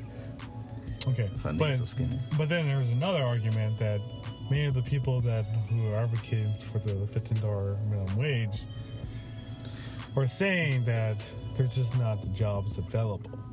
So I knew someone who had a bachelor's degree who was trying to get into the work he was looking into, which was more computer work, They pay like $40,000, $50,000 starting off, whatever. He couldn't find a job. He applied to 20, 30 different places, didn't allow him to get in. Probably overqualified. Some places, then he looks for the lower grades, and he was able to get to Starbucks.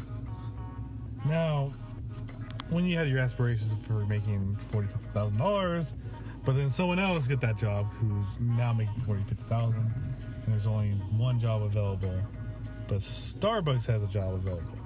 Now the argument is that your quality of employee does not match the quality of work out there.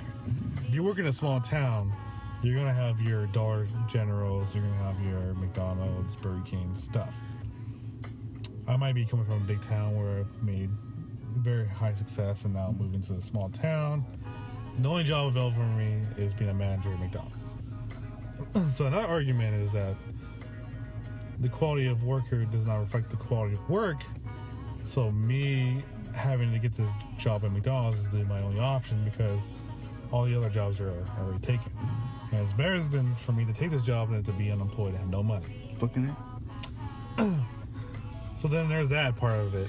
One of the biggest fuck yous to where if they were to kind of hike up the minimum wage or whatever entry level position shit that pays so much, they're saying that they can go into kiosks. There's actually a few branches already in McDonald's where it's all fucking kiosk. Yeah. You don't gotta worry about some little 16-year-old little piece of shit that wants to fucking make a fucking period patty. I don't know if you heard about that bitch in Jack in the Box. Got that fucking pissed off. Like again, we can eliminate all that bullshit by making a robot do your fucking job. Yeah. So then that argument is that when you get rid of all employees, where are these people going to go? Now, Social Security and Access and all these other benefits, Medicaid, already Medicaid, yeah, because the youngsters, it's already being flushed out. And again, you know, there's people out there who are here illegally who are working and may use some of these services, but now, do you feel like the argument about people who are, let's say, who are illegal, who are doing these minimum wage jobs that most motherfuckers probably wouldn't want to do, or you know would consider as degrading, you know, the whole argument of they're taking our jobs, like again, do you feel like so with that argument, so they're paying them less. They're able to pay under minimum wage. Do you agree that when people say that they're non-contributing, I mean, a tax is a tax, and Uncle Sam or what's the word? The government's going to get their fucking cut. They're contributing whatever, you know, whatever it's property taxes or paying retail tax. So the whole argument of them not contributing doesn't mean shit because Uncle Sam's going to get his shit off the top. A lot of people just get the misconception about. Now, the argument is like breaking the law. So I try to stay in the middle of the street. Because if you're too liberal, you're kind of in your own ass. If you're too conservative, you're in your ass. So I try to see things in between both sides. Not left or nor right. Yeah, I try to sit middle of the highway. So, you know, like a lot of people say, oh, you're here illegally, that's a crime. Yeah, but... You want to be technical. You want to be technical, yeah, but I don't really feel that way. I mean, because technically, this was Mexico. Fuck you. Fucking A. Like this is technically... most Texas is fucking Mexico. We're fucking... We stole this shit from the Indians. Yeah, this is our land. But anyways, so yeah, the argument, whatever. Now the whole argument with the whole Social Security cards thing about taking someone's family member's Social Security card for work, that's another argument that I don't want to play with. Because that is fraud. Because that is fraud. So I understand when some people are saying that. Because again, we're going through this is a huge topic right now because Trump is taking a lot of people out of the country for doing certain crimes. Did you know that, really quickly, that, and let's say we had a kid or something like that, because we're both legal residents, if we have a baby, let's say, I don't know, in Bombay or some bullshit, technically speaking, they're not considered a resident of that country, but because they're American. Because of American parents. Yeah. That's how McCain got away with it. He's from Panama. Is he? Panama. The canal? Yeah, the canal is such a feat. I mean, I've seen pictures of that thing. It's crazy. I felt so bad that fucking the way Trump shit on McCain, talking shit about this nigga being locked up in a cage somewhere. Like, motherfucker. Oh, is that calling a veteran? You know, again, so from our previous talk, like the whole words don't mean like what they used to anymore. So you get slander and all. You get slander and get away with things. Like even in online bullying. Come on now. I was bullied as a kid, face to face. That shit was hardcore. Just imagine being bullied on the internet. Click. Yeah, it's as easy as unsubscribing, unfollowing, you know what I'm saying, ignoring completely. That you it's not back in the day where you couldn't unsubscribe from an ass whooping because that shit was face to face. Yeah. And I used to have to fight for myself. I miss spending so many times in school because of that. You know, protect yourselves. Have your parents teach you about stand your ground. But the real bullying, you know, cyberbullying, just close it off. But okay. So like, so the idea of taking a social security from someone else or making a fake one. Want to have a beer? Have some beers, or you want to stay clean? Cause Stay clean. I saw Okay. some popo, you know what I'm saying? Oh yeah. So like, being able to use someone else's birth certificate or social security card to your advantage to work for your family. Although fraudulent, that doesn't take away from the actual work you're doing and actually putting in. Yeah. But say like me, if I was sitting around and someone took my social security card, got fired, or was doing things with my social security card, I wouldn't like it. Right. Personally. I wouldn't like the person. I would feel violated as much as someone would steal from my house. That actually happened to me, man. A faggot friend of mine, a literal faggot. He was doing insurance at the time, had my social and everything, gave it to his fucking cousin to get it lighter in her fucking name. Yeah. It's a large violation, and I don't condone it, and I understand you're trying to get your family together, but I feel like if you leave it in a negative stance, then you're fucked up. yeah. If you leave something better in the better condition, if not the same condition it was beforehand, then no harm, no foul, maybe? Yeah. Or would you still see that as a form of violation? It's still a violation. So again, it's about being able to weigh the pros and cons of just anything. Mm-hmm. So again, coming to the United States illegally, people will hire you without your paperwork. Especially like in Central California, a lot of people are working in the fields, no documentation. They just do their money and do their stuff. And the reason these jobs are coming to these people is because they can afford paying these people. Right. And they're willing. And they're willing. As soon as you start like telling people to do minimum wage and stuff like that, the job won't be there. So no, they're not taking your jobs for that sense. Yeah. Because I'm pretty sure you're looking for something with benefits. You're looking for something else that, again, work that you're not willing They're to not do. providing that for you over there. And especially certain labor, like, construction like that. Some countries are fucking paying rice and beans. Like, niggas literally trying to eat to survive. Although if I had like a meal or something like that, that would be way better than like $5. Yeah. So, so then the whole argument about stealing security numbers, I don't necessarily agree with it. And for that to be the reason for you to be deported, I'm not really into that. Mm-hmm. But it's not right. It doesn't feel right, especially if it's affecting your family member who's probably passed away, probably from like car accident, who now Juan is using to feed his family, which maybe you should get permission to do that. Maybe that would make people feel better. So yeah, the whole labor thing is very complicated. It's tough waters. I know it's a because I have a lot of friends who are undocumented, who are here from their parents, and their parents are scared shitless of being reported. And I feel like that's kind of like, not to say they give them the biggest kudos to be able to, obviously they're doing something fraudulent to kind of get their foot in the door. Yeah. But again, they're making those little small steps to at least make way to something bigger, better into their own. Because honestly, it's like the whole system of getting here into the country, getting your passport, and becoming a citizen is a long, drawn-out process. Technically, you're not even supposed to be in the States while that shit's happening. Like, what the fuck are you supposed to be doing in the meantime? Like, yeah. Again, I mean, there's not too many. And believe me, people who are coming here are here because they really need to. There's people in Mexico who are fucking making bank, who are very well supporting their families, driving BMWs, ain't got to worry about shit. Probably not doing shit. And there's a lot of Mexicans out there. There's probably like 50 million out there who are doing very well. Supposedly, I heard that we got meters in Alaska now. Yeah. Yeah, so there's a small population where they're doing very well. They don't need to be here. It's just the ones that are struggling who just need to find something else to go. And the whole overpopulation thing, again, there's people here in this country who are using our resources to all their own advantage. Mm-hmm. We've worked at homeless shelters before. We know how it is. Right. So to say that we need to take care of our people before take care of someone else is complete bullshit. Because people here in this country don't give a fuck about America. Yeah. Who people out of this country who want to come in here believe more in America than them. And as much as America can be seen as a bully or as a, obviously capitalism is a motherfucker, so you can say what you will about that shit. But the fact that people are still sneaking in here to try to make their way in the most minimum way possible, you gotta kind of give kudos to them. Give them kudos because they want to be very protective, caring people rather than other ones who don't give a shit. And anyways, In-N-Out Burger. I've never seen an employee who never. And again, you look at the reviews. Go on like Google Maps. Type in reviews. In-N-Out Burger. 4 stars, 5 stars, 4.5. And they have long fucking lines usually because the most over lines. fucking not populated, but I mean, I don't know what kind of. They're very choosy too. You don't see an In-N-Out burger anywhere. Like you don't go to Mexico and find an In-N-Out burger. There's reasons for that because they are very strategic. White Castle burgers, they don't give a fuck. They put it inside of a corner of a crack house and think this is a perfect spot. If they can make money. Because they can make money. So, again, I think also that the quality of the food is something important to people. Oh, the quality of the product and like, the service. Again, when you're working at fucking, like, Sprouts. I've been at Sprouts many times. I mean, I don't eat Sprouts because it's kind of expensive, but they're pretty... They're hipster shit. They're relatively happy, well-rounded people. They live the lifestyle. They live the lifestyle usually, unless they lied and they're a fat ass. And I know that guy.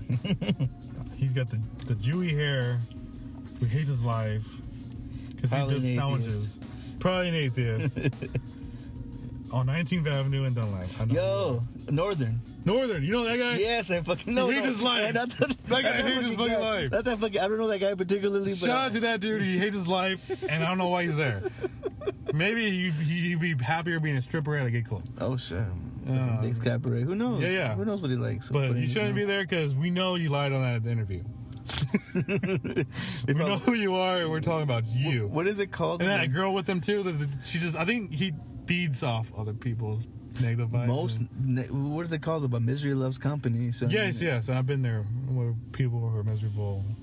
But again, other than them two, everyone fucking loves their job at Sprouts because they believe in the products and they believe they're probably making way more money than the minimum wage. Well, likely. Very likely. I mean, as much as they fucking sell. And don't even start me with Whole Foods.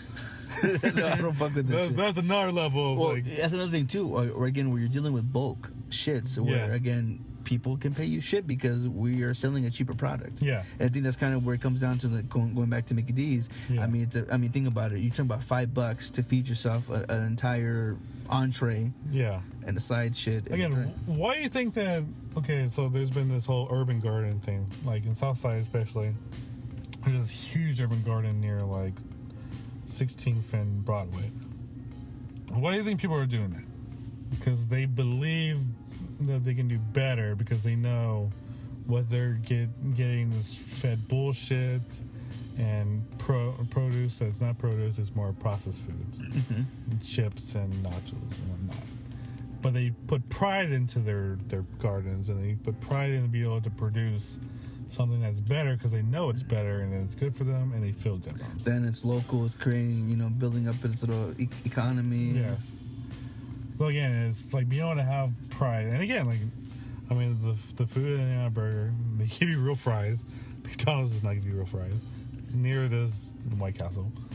And never had the fries from there before. Just a little sliders, but so I can't comment. But I can just imagine though, because think about it, you have these little manufactured shits, and I'm pretty sure meat doesn't come in that fucking size. The meat just feels like it was probably like out there in Bronx and just sitting there and with a bunch of sweat and pollution. I mean, it's all processed. Processed meat, you're fucked with that. Yeah, shit. But I mean, like, in your body. The food over at In-N-Out Burger, it tastes better because it is better. And I remember how McDonald's was saying that we're eventually going to get out our caged animals by 2020. Yo, most companies, they're saying that shit. Supposedly now they're going to do with less or no antibiotics. Yeah. First of all, I've had have you ever been to a place called, what is it called? It's on like 32nd Street in Countback. It's a burger joint. Hippie Burger? No. It's Smash Burgers on Smash. It's Is it a franchise? No, it's not a franchise. Hold on, let me look at my phone. Local mom and pop, 32nd. Because I know 24th Street has like your Best Buy, your little high health food place. 24th Street has your little Cheesecake Factory. Going into 32nd, that's kind of plaza area shit. So. Yes, it's more like it's a small plaza that has like a jewelry place and. Oh shit! It's getting damn near crossing into Scottsdale once you get. It's more Arcadia, okay. Which is funny because like one thing about living on 32nd Street in Van Buren, you're only like 4 miles from like very wealthy people. Right, and some shit. And you get the most fucking homeless, fucking infested, fucking bums. Yes, for lack of a better word. The Felicias in the world. Shout out to Felicia. Bye, Felicia. Deluxe. Oh, I haven't heard of that. Deluxe is amazing. So I think it was rated one of the best burgers like all time. So man, and I get the most shit from my girl because she comes from Chicago. Supposedly all the best food comes from out there. So, but I laughed though because But you gotta be talking about like South Illinois for it to be good food, because that's where they actually have something called cattle and.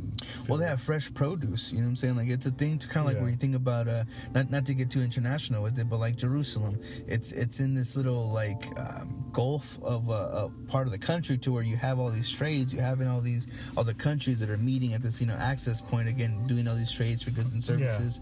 And when you have access to such things, again, it's going to give you better ingredients. Yeah. You know what I'm saying? You don't got to be on some Papa John shit to fucking claim you get better ingredients. Yeah, so Deluxe, they have, I think they sing to their cows and they're free graze, and man, shit. You can tell the difference between a happy cow and a mad cow. I don't care what anyone says. Like the disease? No, no, just like I'm in a cage, I'm in a shitty place, I hate my life. Do you believe in food karma?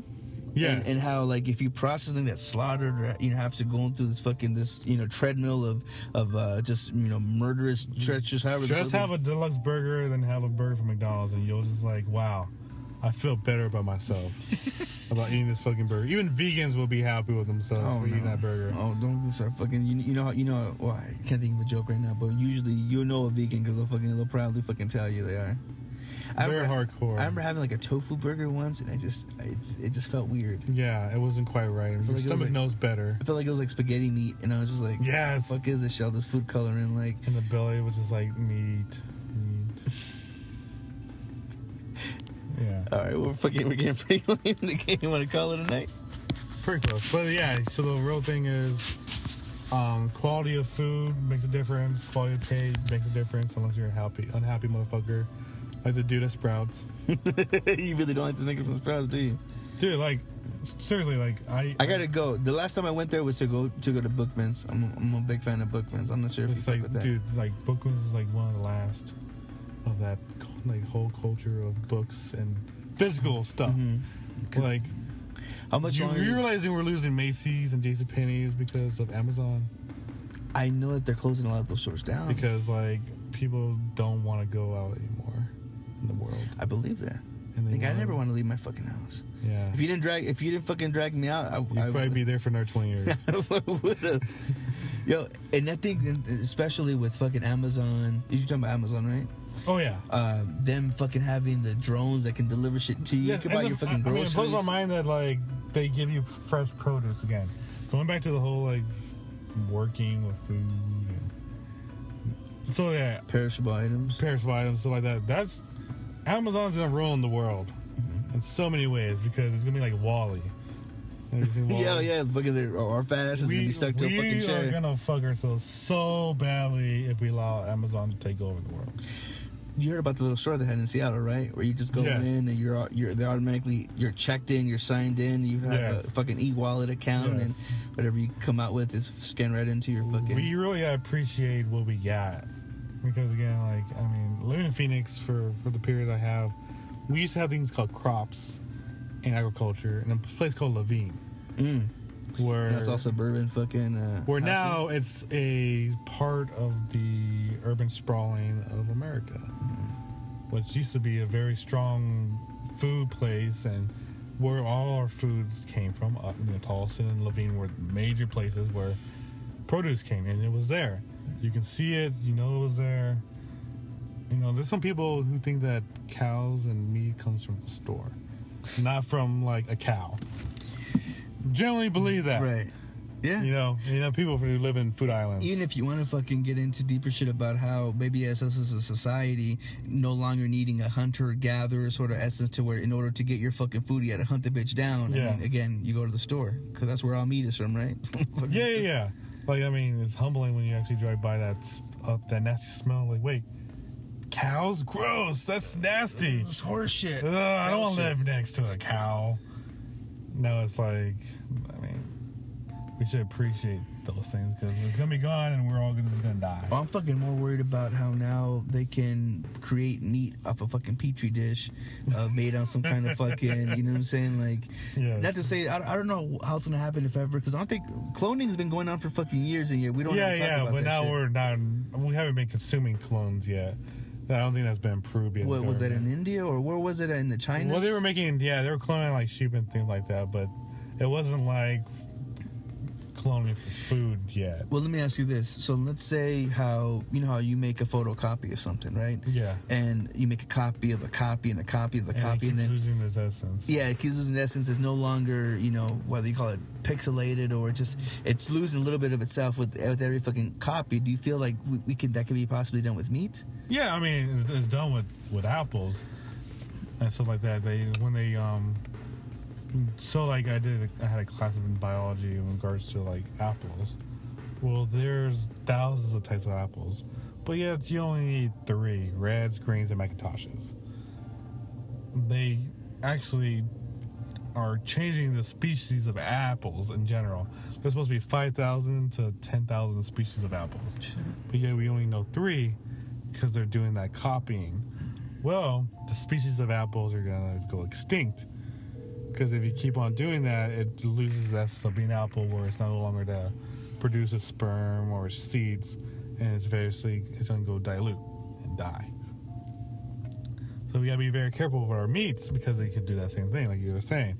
Copy till it's no longer what it was, and now it can't produce anymore because it's something entirely different. Do you feel like if we're able to get certain nutrients and maybe develop that, whether with certain zygotes or whatever the fuck it takes to be able to make, something a physical form, because we could fucking 3D print goddamn body parts supposedly. Yeah, 3D printing blows my mind. It scares me. Tight though. Yeah, no, yeah, really fucking dope. But one of the things to where I'm like, all right, I can understand that being for toys. I can understand that being for, let's say, people can 3D print a fucking car. Yeah. I don't know how the hell that's possible. I don't know where you get the materials for such things. I'm not too sure what fucking HP ink jet I you have. I saw that like on Channel 15 or something. ABC? There was a car that was like 3D printed. It was ridiculous. And I mean, I don't know how far we are from fucking having holograms being actual physical things to where we could scan something in there, or, you know what I'm saying? Yeah. Reaching that fucking point. But that's going to be scary to where you can't get any more artificial than that. Yeah. One thing, never play God. Whether you believe in God or not, don't play it. Because natural selection is real. And whatever you believe, it's gonna happen. So if we allow other things to take over, we lose what we are as a human being, and we're just gonna slowly deteriorate and let something else take over. Now this might be a stretch, but with all the talk about moving to Mars and all this shit, and NASA just discovered 7 other fucking planets with its own little sun or whatever the hell that's 40 light years away, which physically speaking would take us 40 years to be able to travel to. Star Trek is not real, by the way. No, what are you talking about? Star Trek is way more real than fucking Star Wars. I never said Star Wars was real at all. Okay. But I'm just saying though, like, nigga, even Neil deGrasse Tyson will fucking give its props to fucking Star Trek as opposed to fucking shit in Star Wars. So like with time travel, like, so like all time is relevant. Yes, like you realize when you go light years, time changes. I mean, obviously when we go through wormholes, time acts differently. But when you're going through a different dimension of time, you change with that time. You age with that time. We don't have enough lifespan to be able to go to really test that. So we can. I mean, the spacecraft or whatever we. Can you imagine that? Like, I don't know how many years of testing or schooling it takes for you to become an astronaut, but mostly you're not going to see a fucking 20-year-old astronaut. They'll probably be in their 40s. So can you imagine someone who's fucking who took 20 years to educate themselves to become middle-aged to then have to travel another fucking 40 years? Nigga, you're dead by the time you make it to that fucking planet. Yes, I would think. Until we find a way to fucking hyper beam or some bullshit like that. Because again, we can mess with time, but again, our bodies can't lie to ourselves. Right. So again, we have an expiration date. We are nothing but a slab of meat on top of some bone. Now, see, if we had like a fucking saguaro tree that lived up to 700 years, put that tree in that space shuttle or whatever like that, it might be able to make it out there and see it, but we can't really send chimpanzees how they did. Did they do some kind of testing like that back in the day, or was that just rumor? I think the Russians did something with chimps. Yeah. But that tree may be able to. The Russians send that faggot ass Lance Bass into space, so you figure we could do something in the higher caliber. Oh man. All right, so what I want to say about maybe if you want to end up on this, but the natural selection. Now, I almost feel, because I don't know if you heard about Uber making the flying fucking taxi cabs. Oh yeah. And I believe that's possible. I mean, come on now. Eventually, We can't even make hovercrafts right. well, because Like of the energy. hoverboards. I feel like I don't know what conspiracy there is to where we really are trying to limit our energy sources and what we're able to. Suppose if you can get antimatter, it can give so much energy and shit like that. And I don't know if that's going to create a downfall in the industry of whatever fucking power source that we try to limit ourselves to. I mean, I feel like we kind of hold ourselves back because of capitalism. Yeah. Capitalism actually is what's holding us back from curing cancer. Fucking A. Because then how are we going to make money off the medicines, off the fucking can't. research and the scientists? Because once everyone's cured, then there's no jobs to cure cancer. The cancer centers are all closed. And then they fucking rely on so much fucking private funding and all this other bullshit. So again, we're stopping ourselves from growing because we want to make money, make the most money. Money is the root of all evil. It fucking And it will be the end of us because we can never have enough. Yes, and as long as we let that be our priority, our species will just die. One of my favorite fucking quotes, and I forget the dude's name from Scarface, the boss that Pacino tries fucking over when he tries to take his wife. Yeah. What's his name? Where he goes, never underestimate the other guy's greed. Yes. I forget what his name. I remember him because he kills him later. Yeah. But yeah. So then another thing too is like if you're working at In-N-Out Burger and you're working at White Castle, you're gonna be like, yeah, I make $15 an hour, but I want to make more money. When is it ever enough? It's never enough. Because then the more we grow, the more expensive our taste becomes. Yes. And again, a higher lifestyle. And content. So yeah, I think pride is really important. Being able to have pride and enjoy quality. Because again, I mean, we have plenty of walking family members who live in Mexico, who live off nothing, who are the most happy people alive. Well, there's nothing to really. There's no keeping up with the Joneses on They don't that have any business. Joneses. It's them. It's all about survival. And we despise those people. Like in Africa, we took over a whole country because we believed they need to be civilized and follow us. But Kunta Kinte, man, he was the happiest man around. All he had to worry about was his family. Yeah. And all of a sudden, you're giving him fucking material things to have to live up to, or have to aspire to, and have to. I feel like that's kind of what keeps.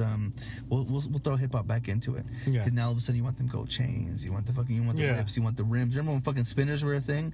You want these fucking expensive shits that really they depreciate in value like a motherfucker. Yeah. But again, cost so much to be able to obtain. And when you're impoverished, you actually understand appreciation more. Well, there's a bit of humbleness that kind Humbleness, yeah. And again, that's lost in generational shits as well because we become so entitled. yes. Fucking And again, millennials. like the whole, I always hear on the news about people getting shot and killed in low-income neighborhoods and stuff like that. It's always about money. Money always has to bring up when it comes to crime and violence. I saw the crack epidemic fucking. The reason that is because of the wealthy. The wealthy create this invisible wall of shit. What you need to be to do to get to this point in my life. If that wasn't there, why would I need to rob a store? Why do I need to sell drugs? I know it's International Women's Day, but can we blame women? Because if it wasn't for a woman wanting a nigga with the fancier car, with the fucking flyer clothes and shit like that, really, a man wouldn't have nothing to aspire to. Because obviously a man would want to obtain these certain things to be able to, you have the money, you have the bitches. So, can we... Well, I think man probably plant that seed in woman. Right. I mean, as far as who's the head honcho, who's the alpha male, who's the bigger the king. You want to aspire to overthrowing the king, if not being at least happy with being the subject that's getting paid. I want to go back to the natural selection. Okay. Now, do you feel like, and let's say here we are fighting a pointless, endless, battle, black on black, brown on brown, trying to kill each other because we want to get on top. Now, again, we're fighting a smaller war. Do you feel like the people who, again, not even so much natural selection because it's mostly based on people who made either smarter investments or who had money to pass on down, who might have the privilege and let's say move on over? Because they've even done, Google Maps have shown fucking that human race is like a virus across the world, and all we create is this pollution, all this destruction. Do you feel like those rich people are going to be able to have the money to buy themselves a ticket to get themselves out of this fucking... No? I feel like the people who are in the... At the end, and at the very end, the wealthy and the privileged will not survive. Yeah? And I feel like the people who are in the bottom will survive. Do you feel because we're going to come together as a human species to overthrow the rich? No? I feel like eventually money's going to have no value. Yeah. Well, it's going to have no value.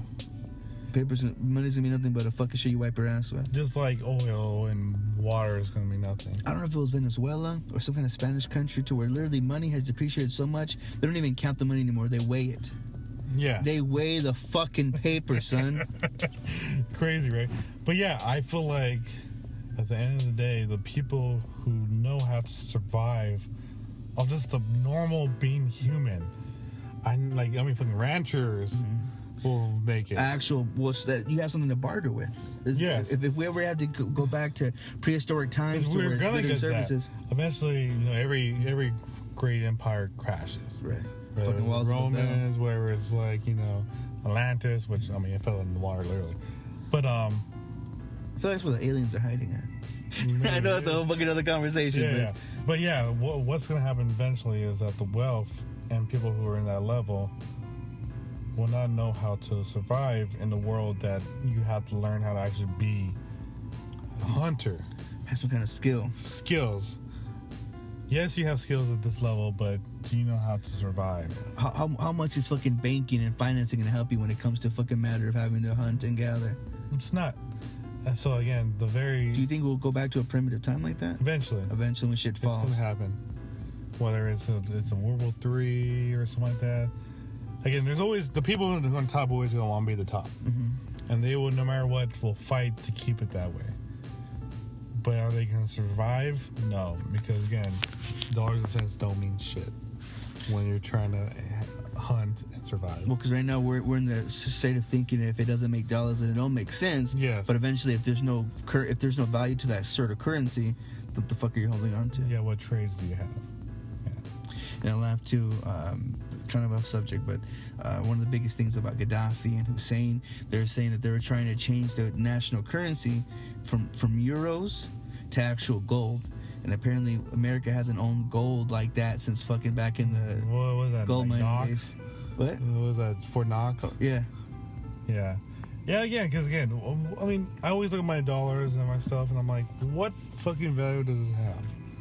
I can crumple it up, throw it away, it's gone. It's only gives value because of a whole idea that, so like Wolf of Wall Street, the whole penny stocks, and just selling something that they don't necessarily have. So Wall Street doesn't mean anything.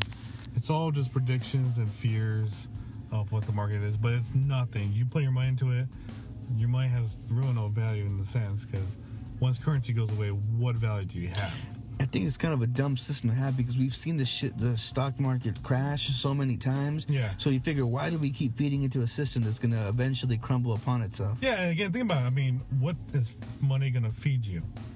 No, is wealth going to keep you going? No, because, again, there's no value in the sense of life. Do you know how to feed yourself without a grocery store? Can you grow? Can you live off the land? Can you produce cattle, I mean, motherfuckers, the Indians used to sell goats for women, Which may seem funny because, it just seems like, oh, why is my woman? But that's how valuable it was. That's going to feed you. That's going to give you milk. That's going to give you cheese. That's going to give you fucking meat. So give credit to the woman that your woman is worthy enough to get rid of my food supply. I mean, shit, that was a gift back in the day, right? I'll give you so many goats for your wife. Yeah, so, shout out to International Women's Day, because apparently that pussy was way better than food. I mean, what's not to sound too fucked up, especially with human smuggling kind of being as terrible as it is. Technically speaking, that's one of the biggest, most profitable things you can have, because you can always resell some pussy, clean it up, put a douche in there, make it smell good. You can always rinse it out and repeat.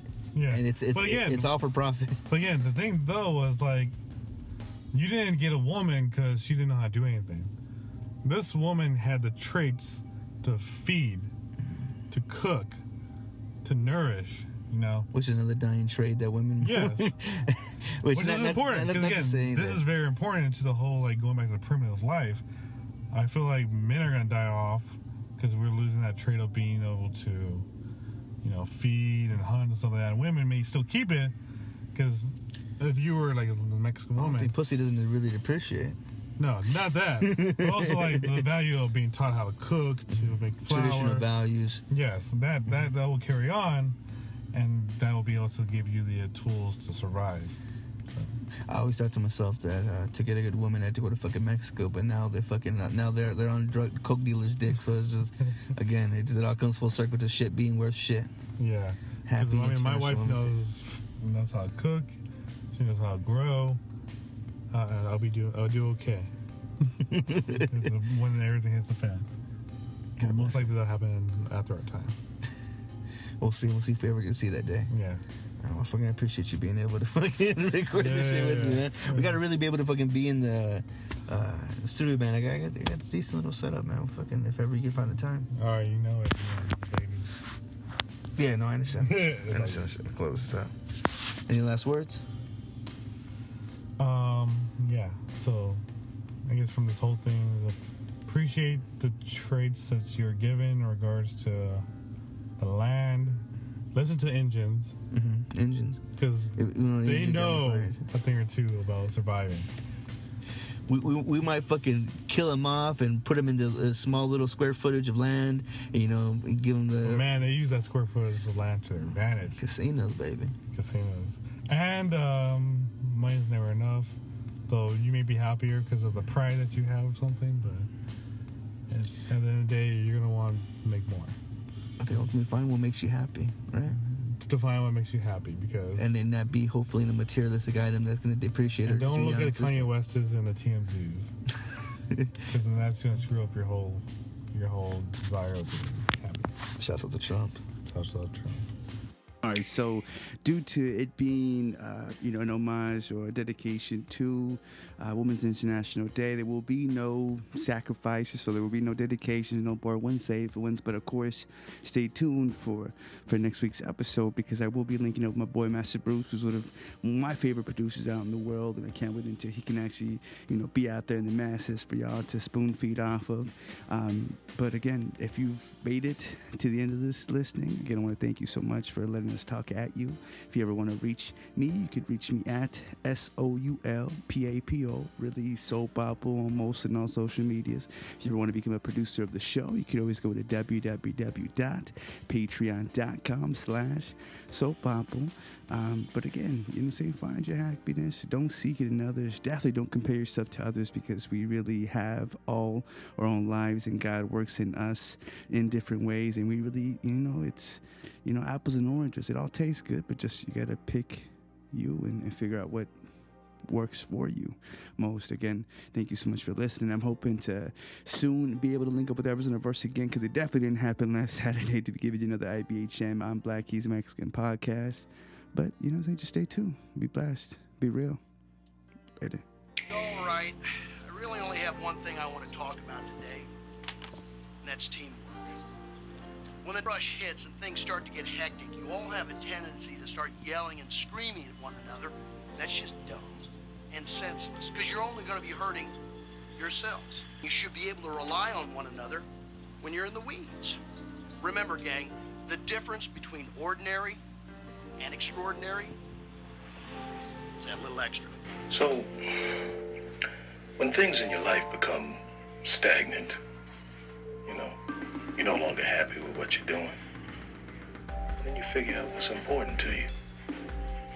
Then, create your own penis showing game. Metaphorically speaking, that is. All right, that's all I have. Oh, push the fish, it's about to turn.